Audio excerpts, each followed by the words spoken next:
Chapter 56 हैवानियत। दादी माँ का कड़क फैसला। नवीन की बातें सुनकर सुहाना उसे अजीब नजरों से देख रही थी। ऐसे क्या देख रही हो? मैंने जो कुछ भी कहा है बिल्कुल सच कहा है। इससे पहले कि सुहाना कुछ बोलती तभी किसी ने उसके दरवाजे पर नाक किया।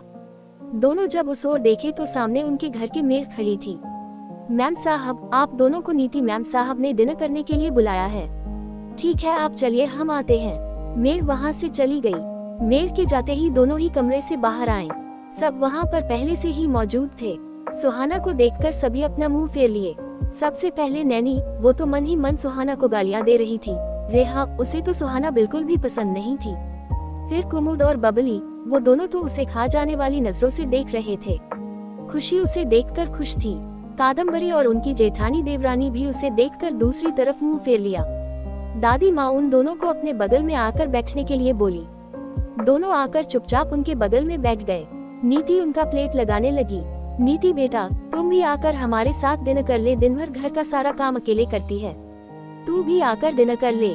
नहीं दादी माँ, मैं बाद में कर लूंगी, पहले आप लोग डिनर कर लीजिए फिर मैं कर लूंगी। ऐसे कैसे बाद में कर लोगी? अभी मेरे साथ ही बैठकर डिनर करो और ये काम घर के मेड कर लेगी। और वैसे भी घर में इतनी सारी मेड है, तुम्हें काम करने की जरूरत ही क्या है? अर्नव उसे जबरदस्ती अपने बगल में बैठाया। नीति के बैठते ही सरला अंदर ही अंदर भड़क उठी। उस पर उसे बिल्कुल भी पसंद नहीं था कि उसकी बहू उसके साथ बैठकर डिनर करे, पर अर्नव के सामने वो नीति से कुछ बोल भी नहीं सकती थी। अर्नव कभी भी नीति के खिलाफ एक शब्द बर्दाश्त नहीं कर सकता था। नीति अपनी सास की ओर देखी जो गुस्से भरी नजरों से उसे ही देख रही थी। वो फिर से उठने लगी। मैं बाद में कर लूंगी डिनर, वैसे भी पूरी रात बचा हुआ है डिनर करने के लिए। नीति बेटा, तुझे अपनी सास से डरने की बिल्कुल भी जरूरत नहीं है। तेरी सास की सास हूँ मैं, और अभी मैं जिंदा हूँ तो इस घर के फैसले अभी भी मैं लूंगी। तुम चुपचाप बैठकर डिनर करो। दादी माँ सही कह रही है भाभी, और बड़ी माँ का क्या है, उन्हें तो इस घर में हर बात से प्रॉब्लम है, आप उनकी फिक्र ना करें। नवीन मुस्कुराते हुए बोला। अर्नव अपने घर के 2-3 मेड को आवाज दिया जिसे वो सभी वहाँ आ गए। तुम लोग कर क्या रहे थे? साहब, वो मैं किचन में बर्तन धो रही थी और मैं खाना बना रही थी। बाकियों ने भी कुछ ऐसा ही बहाना बनाया। उन सब की बातें सुनकर सरला तंज कसते हुए बोली, जब सब काम ये लोग कर रही है तो नीति करती ही क्या है? बेकार के उसकी तारीफों का पुल बंद रहे थे। पूरी की पूरी कामचोर है नीति। नीति चुपचाप ये सब सुन रही थी। कामचोर नीति भाभी नहीं बल्कि हमारी घर की मेड है, जो हर दिन कोई न कोई बहाना बनाकर निकल जाती है और उनके हिस्से का काम भी भाभी को ही करना पड़ता है। पीछे खड़ा बंटी बोला, आ गया भाभी भक्त। नंदनी गुस्साते हुए बोली। बंटी मुस्कुराते हुए आकर नीति के बगल में बैठ गया। जब भाभी इतनी प्यारी हो तो भाभी भक्त तो बन ही जाऊंगा। क्यों भाभी? नीति बस हल्का मुस्कुरा दी। भाई, आप इन कामचोरों से पूछिए कि ये हर दिन काम के वक्त गायब क्यों हो जाती है। बंटी की बातें सुनकर अर्नव गुस्से से उन सबको देख रहा था। सबको ये बात पता था कि इस घर में सबसे ज्यादा गुस्से वाला अर्नव है। एक मिनट के लिए नवीन के गुस्से से बचना आसान नहीं। इससे पहले कि अर्नव कुछ बोलता वो सभी हाथ जोड़कर गिड़गिड़ाते हुए बोले, माफ कर दीजिए हमें, हम थोड़ा लालच में पड़ गए थे। बड़ी मालकिन ने हमें कुछ पैसे दिए और बोले कि हम जाकर अपने लिए कुछ खरीद ले। हम तो उन्हें बोले भी कि काम छोड़कर जाना सही नहीं है, पर वो हमें नौकरी से निकालने की धमकी देने लगी। उन सब की बातें सुनकर सभी लोग सरला की ओर देखने लगे। सरला गुस्से से तमतमाए आकर उन सब पर हाथ उठा दिया। अपनी गलतियां छुपाने के लिए इल्जाम मुझ पर मढ़ रहे हो। आपने ही तो कहा था कि हमें कुछ सामान जाकर अपने लिए खरीद लेना चाहिए। हद है बड़ी माँ, आप अपने ही बहू के साथ ऐसा कैसे कर सकती हैं? आप परिवार को तोड़ने वाला काम कर रही है। बड़े पापा शहर से बाहर गए हुए हैं प्रोजेक्ट के सिलसिले में, अगर वो ये सब सुनते तो उन पर क्या बीतती। चुप कर बंटी, बहुत बकवास कर लिया तुमने। मैं चुप हूँ इसका ये मतलब नहीं कि तू कुछ भी बोलेगा। बस सरला, बहुत हो गई तेरी मनमर्जी, अब और नहीं चलेगा। कल से नीति नहीं बल्कि तू घर का सारा काम करेगी। दादी माँ का फैसला सुनकर सरला के तो होश ही उड़ गए। वो हैरानी से अपनी सास को देख रही थी। नंदनी तो अपनी जेठानी की हाल देखकर मन ही मन हंस पड़ी। मम्मी जी, आपका दिमाग खराब हो गया है, इस उम्र में मैं काम करूँगी? बिल्कुल, ये काम तुझे पनिशमेंट के तौर पर करना है। तूने जो घटिया हरकत की है नीति के साथ, उसके लिए। अर्नव जी, दादी माँ, इन सब नौकरों को अभी के अभी काम से बाहर करो और इनके जगह किसी अच्छे मेड को, साफ सफाई करने वाले को रखो। वैसे भी ये सब के सब कामचोर है, इन्हें कोई भी पैसा देकर कुछ भी करवा सकता है। हमारे घर की सेफ्टी के लिए बिल्कुल भी सही नहीं है। आपने बिल्कुल सही कहा दादी माँ। नवीन उन सबको गुस्से भरी नजरों से देखते हुए बोला। सारे नौकर गिड़गिड़ाने लगे, पर दादी माँ अपने फैसले से टस से मस नहीं हुई और सबको बाहर का रास्ता दिखा दिया। उन सबको भी सबक मिल चुका था। अच्छी खासी सैलरी मिल रही थी उन सबको और वो भी गंवा बैठे। आखिर राठौड़ हाउस में काम कर रहे थे। राठौड़ हाउस में नौकरी मिलना इतना आसान नहीं था। सरला अपनी सास के फैसले से बहुत नाराज थी। जब 57 हैवानियत नवीन का सुझाव। अपने सास के फैसले से सरला बहुत ही नाराज थी। मम्मी जी, ये आपने ठीक नहीं किया। कल की आए बहू के लिए आपने अपनी बहू से बगावत कर ली। बस सरला, आगे कुछ नहीं बोलोगी तुमने जो अपनी बहू के साथ किया वो बहुत ही गलत था। इन सब चीजों से परिवार में फुट पैदा होती है। रहने दीजिए, आप तो मुझे अपनी बहू कभी मानी ही नहीं हो।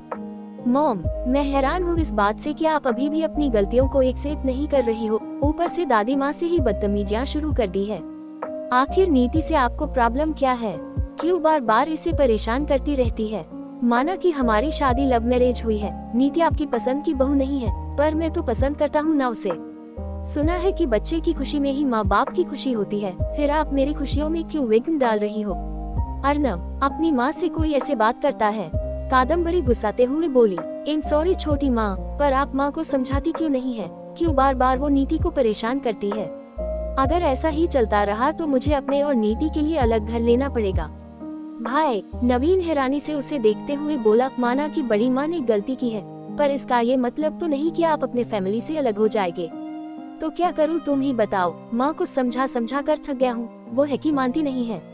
अब जो हुआ सो हुआ, आगे से भाभी के साथ ऐसा कुछ नहीं होगा। इस बात की जिम्मेदारी मैं अपनी मॉम को देता हूँ। कादम्बरी हैरानी से नवीन को घूर रही थी। ऐसे मत देखिए, मुझे इस घर में सिर्फ आप पर ही भरोसा है। मुझे पता है आप कभी के साथ गलत ना करती है और ना होने देती है, इसलिए भाभी की जिम्मेदारी मैं आपको देता हूँ। बड़ी माँ और छोटी माँ से तो कोई उम्मीद ही नहीं है, इन्हें तो बस बातों में जितने से मतलब है। नवीन की बातें सुनकर नंदनी और सरला अंदर ही अंदर गुस्से से बौखला उठी। बंटी उन दोनों पर हंस पड़ा। तभी नंदनी गुस्से से उसे घूरने लगी, जिसे बंटी चुप हो गया। तो अब सब कुछ फाइनल हो गया, इसलिए अब आप सब आराम से डिनर कीजिए बिना किसी बहस के। भाभी, आज से सुहाना भी आपकी हेल्प करवाएंगी घर के कामों में। हाँ भाभी, मैं भी आपकी हेल्प करवाऊंगी, सुहाना मुस्कुराते हुए बोली। भाई, इन नौकरों को क्या करना है? बंटी घर के सारे नौकरों की ओर इशारा करते हुए बोला। करना क्या है, निकालो इन्हें। अर्नब गुस्से से बोला। 1 मिनट भैया, अभी इतना जल्दी घर के लिए इतने सारे नौकर नहीं मिल पाएंगे। हमारी इतनी बड़ी फैमिली, सबकी अपनी अलग अलग जरूरतें हैं। कुमुदी और बबली दी को ऑफिस जाना रहता है, रेहा खुशी और नैनी को भी कॉलेज जाना रहता है, मॉम ऑर्फेनेज में ही लगी रहती है, छोटी माँ को भी अपनी क्लिनिक जाना होता है। हम लोग भी अपने अपने ऑफिस के कामों में उलझे रहते हैं। बच गए बड़ी माँ नीति भाभी और सुहाना। बड़ी माँ को पनिशमेंट मिला है काम करने का। इन तीनों से इतना सारा काम नहीं हो पाएगा। घर की साफ सफाई, गार्डन की साफ सफाई, मार्केट से राशन, सब कुछ ये तीनों कैसे करेगी? दादी माँ का ख्याल भी रखना जरूरी है। वैसे तो उनका ख्याल खुशी रख लेती है, खुशी के गैर मौजूदगी में किसी ना किसी को तो होना जरूरी है। बस नवीन, जितना अच्छे से हमारे पूरे फैमिली के बारे में बताया, इतना तो मैं भी नहीं जान पाया था। तुम्हारा कहना सही है, पर ये लोग, आप इन सबको मुझ पर छोड़ दीजिए, मैं इनका बैंड बजाता हूँ। ठीक है, तुम कह रहे हो तो मैं रहने देता हूँ, पर आगे से ध्यान रहे दोबारा लापरवाही नहीं होनी चाहिए। मैं आगे से ध्यान रखूंगा भैया। तुम लोग मेरा मुंह क्या देख रहे हो, अपने अपने काम पर लग जाओ। सुहाना, मैं तुम्हें ये जिम्मेदारी सौंपता हूँ कि तुम इन सब पर ध्यान देना, ये लोग दोबारा से कोई गलती ना करें। सुहाना हाँ मैं अपना सर हिला दी। डिनर करने के बाद सभी अपने अपने कमरे में थे। नीति और सुहाना दोनों ही किचन के कामों में लगी हुई थी। नवीन अपने कमरे में सुहाना का इंतजार कर रहा था। इधर अर्नब अपने कमरे में नीति का इंतजार कर रहा था। बहुत देर तक जब दोनों नहीं आए तो नवीन और अर्नब दोनों ही अपने कमरे से निकलकर बाहर उन्हें ढूंढते हुए आए। दोनों पूरा हाल और किचन देख लिया, पर उन दोनों में से कोई नजर नहीं आया। नवीन और अर्नब दोनों ही एक दूसरे के आमने सामने खड़े थे। भाई, आप किसी को ढूंढ रहे हो क्या? हाँ, मैं नीति को ढूंढ रहा हूँ। तुमने देखा उसे? नहीं, मैंने तो नहीं देखा। सुहाना भी उनके ही साथ थी, वो भी अभी तक नहीं आई। कहाँ चली गई दोनों? भैया चलिए चलकर बाहर देखते हैं। मैंने पूरा हाल और किचन देख लिया है और भी जगह देखा, पर वो दोनों नहीं है।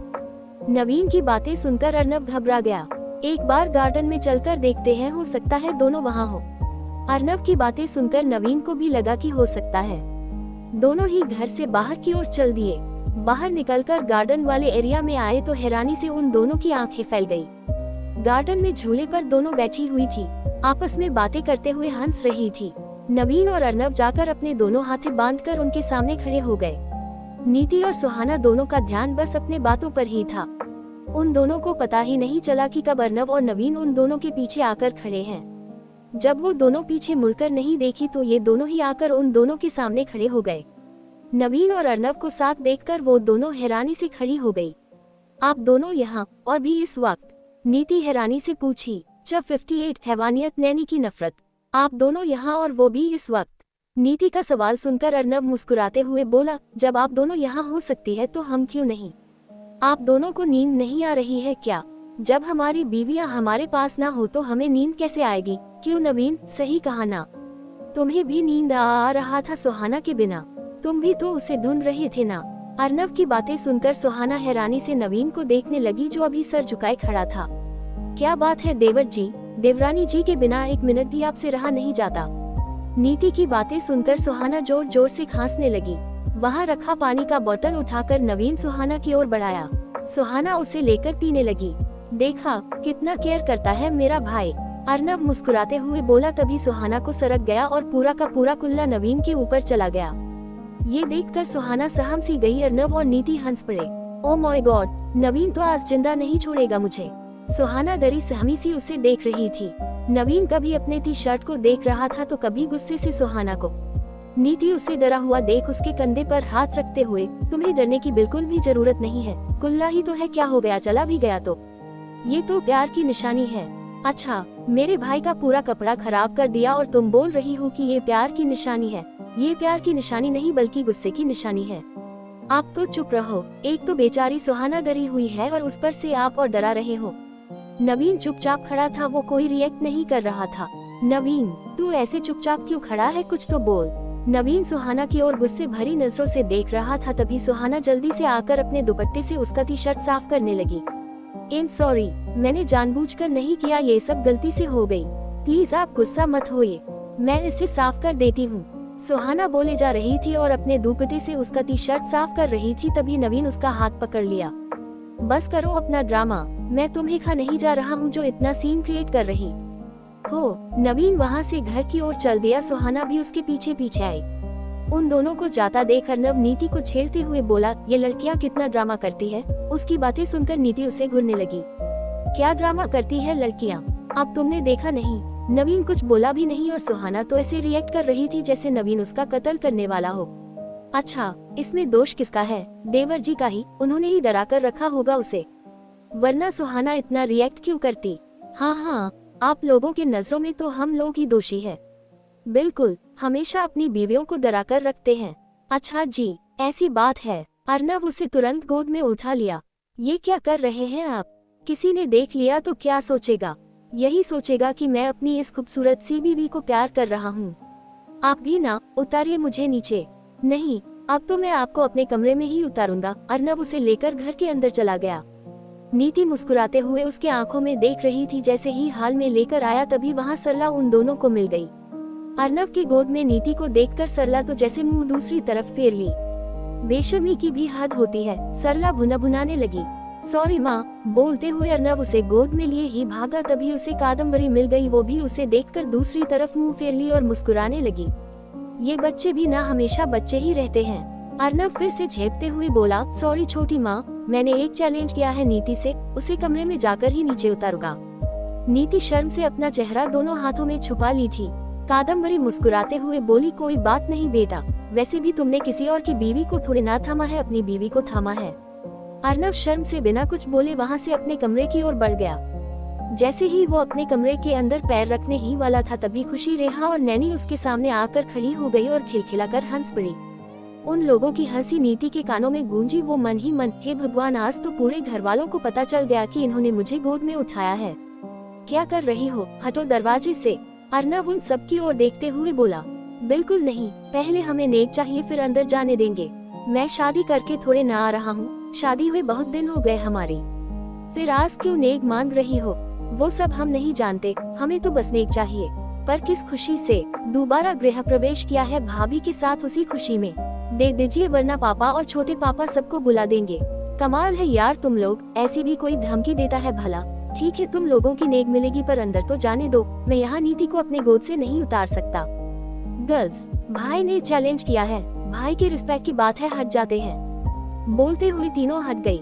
उन सब के हटते ही अर्नव उसे अंदर लेकर चला गया। अर्नव के पीछे पीछे वो तीनों भी अंदर चली आई। अर्नव उसे लाकर बेंच पर बिठा दिया और खुद सोफे पर पसर गया। वो तीनों आकर नीति के आसपास बैठ गई।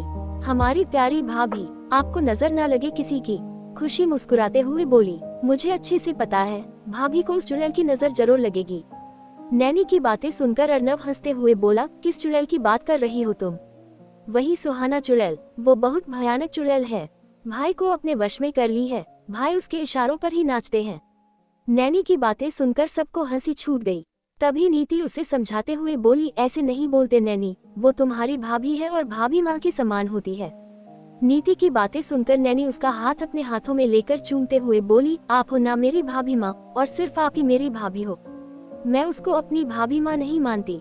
वो बहुत बुरी हो, बहुत ज्यादा बुरी है। जब 59 हैवानियत सुहाना और नवीन के बीच दूरियां। नैनी गुस्से से बोली, वो मेरी भाभी नहीं है, मैं नहीं मानती हूँ उसे अपनी भाभी। बहुत बुरी है वो, आप मेरी भाभी हो वो नहीं। नैनी, ऐसे नहीं बोलते, तुम उसे भाभी मानो या ना मानो, वो तुम्हारी भाभी है तो है। अर्नव उसे समझाते हुए बोला, भाई आप भी उस चुड़ैल का साथ दे रहे हो। नवीन भैया तो उसके इशारों पर नाच ही रहे हैं, आप ही वही कर रहे हो। ऐसी बात नहीं है नैनी, अर्नव जी किसी के इशारों पर नहीं नाच रहे हैं, वो तो बस तुम्हें समझा रहे थे।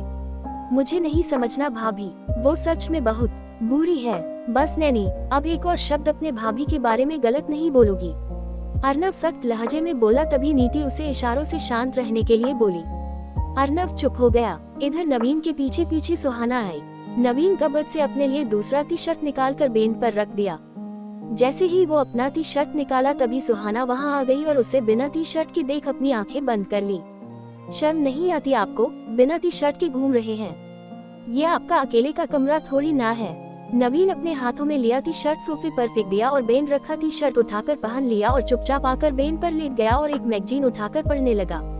सुहाना अपनी आंखें खोली तो नवीन वहाँ नहीं था। वो झट से इधर उधर देखी। सामने बेन पर नवीन को देखकर उसे सुकून मिला। आप यहाँ हो? मैं तो घबराए ही कहाँ चले गए आप? नवीन कोई जवाब नहीं दिया। वो चुपचाप मैगजीन में घुसा रहा। सुहाना उसे मैगजीन छीनकर टेबल पर रख दी। आप अभी सिर्फ मेरी बात सुनेंगे। नवीन बिना कुछ बोले ही वहाँ से उठकर जाने लगा। तभी सुहाना उसका हाथ पकड़ ली। नवीन हैरानी से उसे घूर रहा था। कहाँ जा रहे हैं आप? कहीं भी जाऊँ, तुमसे मतलब है मैं आपकी बीवी हूँ। मतलब तो रखूंगी ही। छोड़ो मेरा हाथ। नहीं छोड़ूंगी। मुझे उकसाओ मत, वरना क्या? कुछ नहीं। एम सॉरी, मैंने आपकी टी शर्ट खराब कर दिए। मैंने कुछ कहा तुम्हें? नहीं तो क्यों इतना सीन क्रिएट कर रही हो? सबके सामने तमाशा बना दिया। क्या सोच रहे होंगे भैया और भाभी? आपको आपकी फैमिली से फर्क पड़ता है? बिल्कुल पड़ता है। नवीन अपना हाथ झटका और आकर बेंच के दूसरे साइड में लेट गया। सुहाना भी उसके बगल में आकर लेट गई। सच में कितना सुकून मिलता है फैमिली के साथ। आप अपने फैमिली के साथ वक्त क्यों नहीं बिताते? सब लोग बहुत अच्छे हैं। वो लोग बहुत खुशकिस्मत होते हैं जिन्हें भरा पूरा परिवार मिलता है। नवीन हैरानी से उसे देखने लगा। तुम्हें तुम्हारी फैमिली की याद आ रही है? बहुत ज्यादा। मिलना है? नहीं। क्यों? अगर जाऊंगी उन लोगों से मिलने तो उसे पता चल जाएगा कि मैं जिंदा हूँ और वो फिर से मुझे मारने की कोशिश करेगा। कौन? माफिया गैंग का लीडर। कौन है वो? तुम उसे जानती हो? हाँ, बहुत करीब से जानती हूँ। पर तुम्हें भी तो उसकी तलाश है। तुम्हारा उसे क्या दुश्मनी है? मैं उस माफिया गैंग को ही खत्म करना चाहता हूँ, वजह कुछ नहीं है। बेवजह है उसे दुश्मनी। कोई तो बात होगा जिसके वजह से तुम उसे पागलों की तरह ढूंढ रहे हो। कोई वजह नहीं है। नवीन दूसरी तरफ करवटें बदलते हुए बोला। तुम सो जाओ, मुझे बहुत नींद आ रही है। सुहाना उठकर लाइट बंद कर दी और खुद भी आकर उसके बगल में लेट गई। वो भी बहुत थक गई थी। लेटते ही उसे नींद आ गई। नवीन के आंखों में बिल्कुल भी नींद नहीं था। जैसे ही वो आंखें बंद किया तभी उसे अपने बंद आंखों से किसी का अक्स दिखाई देने लगा, जिसे देखकर वो तुरंत अपनी आंखें खोल दिया। दूसरी तरफ जब सुहाना पर नजर गई जो गहरी नींद में सो रही थी, नवीन भी चुपचाप उसके बगल में लेट गया। सुहाना नींद में करवटें बदलते हुए उसके करीब आ गई। नवीन थोड़ा सा उसे दूर खिसक गया। सुहाना फिर से करवटें बदलते हुए उसके पास आ गई। नवीन को अब गुस्सा आ रहा था। उसे समझ नहीं आ रहा था कि सुहाना सच में नींद में है या नींद में होने का नाटक कर रही है। सुहाना इस बार आकर सीधा उसके बाहों में ही समा गई। अब नवीन अपने गुस्से पर कंट्रोल नहीं कर सका और जोर से चिल्ला पड़ा। सुहाना! नवीन के चिल्लाने पर सुहाना उठकर बैठ गई। नवीन को इतने गुस्से में देखकर वो घबरा सी गई। क्या हुआ? आप इतने जोर से क्यों चिल्लाए? तुम जरा देखना, कहाँ हो तुम? सुहाना जब अपनी नजरें उठाकर देखी तो वो नवीन के बाहों में थी। वो तुरंत उससे दूर हटी। इन सॉरी, मुझे पता ही नहीं चला कि मैं कब आपके पास आ गई। आज जो भी हुआ वो दोबारा नहीं होना चाहिए। मुझे बिल्कुल पसंद नहीं कि तुम मेरे करीब आओ या कोई भी मेरे करीब आए। मैं जानबूझकर तो आपके करीब नहीं आई ना। नींद में गलती से चली गई, और अगर आ भी गई तो कौन सा गुनाह कर दिया? बीवी हूँ बस। ये शादी सिर्फ एक कॉन्ट्रैक्ट बेस्ड है। हमारे बीच कोई फिजिकल रिलेशन नहीं बनेगा। एंड माय लास्ट वार्निंग, मैं कभी भी किसी को अपने करीब बर्दाश्त नहीं कर सकता। किसी को मेरे करीब आने का कोई हक नहीं है। नवीन गुस्से से एक पिल्लो उठाया और आकर सोफे पर लेट गया। सुहाना हैरान थी। अचानक से नवीन को हो क्या गया? वो इतना एग्रेसिव बिहेव क्यों कर रहा है? वैसे तो वो बात बात पर मेरे करीब आ जाता है। आज ही किस वाला टास्क भी दिया था, अब ऐसी बातें क्यों कर रहा है? सुहाना बिना कुछ बोले कमरे से बाहर चली गई। उसके आंखों में बिल्कुल भी नींद नहीं थी। नवीन चुपचाप लेटा हुआ था। उसे तो बस सुहाना पर गुस्सा ही आ रहा था। इधर सुहाना टेरेस पर खड़ी चांद को देख रही थी। अचानक ही उसके आंखों में नमी तैर गई। नवीन की बातें उसे समझ नहीं आ रही थी। उसे अचानक से क्या हो जाता है? वो इतना उल्टा सीधा बातें क्यों बोलने लगता है? तभी सुहाना को अपने कंधे पर किसी का स्पर्श महसूस हुआ। वो हैरानी से पीछे मुड़कर देखी। 60 हैवानियत, श्रेया की घबराहट। सुहाना के अपने कंधों पर किसी का स्पर्श महसूस हुआ। वो पीछे मुड़कर देखी। बंटी अपने दोनों हाथ बांधे खड़ा था। सुहाना को देखकर अपनी एक भौहें ऊपर करते हुए बोला, क्या बात है भाभी? भाई को कमरे में अकेला छोड़कर यहाँ क्या कर रही हो? कुछ नहीं बंटी, बस थोड़ी बेचैनी हो रही थी इसलिए यहाँ चली आई। तुम यहाँ क्या कर रहे हो? मैं तो यहाँ हमेशा आता हूँ। हर रात यहाँ आकर चांद देखता हूँ। मुझे चांद देखना पसंद है। अरे वाह, ये तो अच्छी बात है। सुहाना मुस्कुराते हुए बोली, भाभी आप कुछ परेशान लग रही हो। भैया ने कुछ कहा क्या? नहीं, वो मुझे क्या बोलेंगे? मैं जानता हूँ भाभी, आपको उनके साथ एडजस्ट करने में थोड़ी दिक्कत हो रही होगी। ऐसा क्यों कहा आपने? नवीन ऐसे बिल्कुल नहीं है। इनफैक्ट वो तो मेरा बहुत ख्याल रखते हैं। मुझे उनके साथ कोई प्रॉब्लम नहीं है। आपको कोई गलतफहमी हुई होगी। नहीं भाभी, मुझे कोई गलतफहमी नहीं हुई है। पर नवीन भैया को मैं या फिर ये फैमिली बहुत अच्छे से जानती है। वैसे वो फैमिली के साथ ज्यादा वक्त नहीं बिताते हैं और न ही जल्दी किसी से अपने मन की बातें बोलते हैं।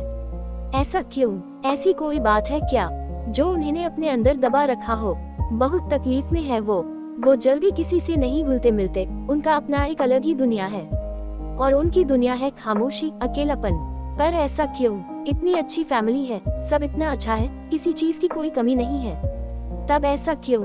एक चीज की कमी है उनकी लाइफ में। किस चीज की? प्यार की कमी है उनकी लाइफ में। सुहाना हैरानी से बंटी की बातें सुन रही थी।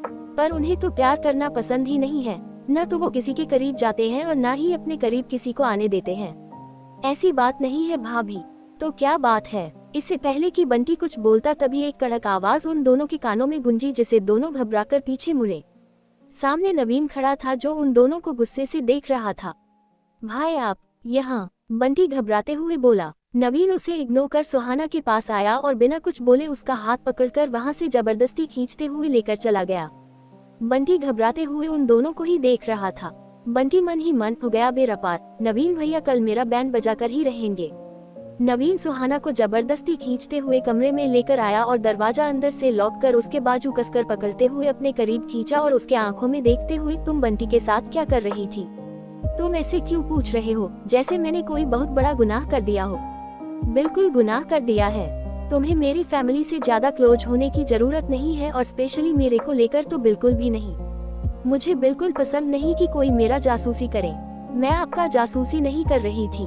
पता नहीं आपको कभी कभी क्या हो जाता है, अचानक से ऐसे उटपटांग बिहेवियर क्यों करने लगते हैं? Just shut up. मैं उटपटांग बिहेवियर नहीं कर रहा हूँ। तुम उटपटांग बातें हर किसी से पूछती रहती हो। मैंने ऐसा भी क्या कर दिया है जो आप ऐसे बोल रहे हैं?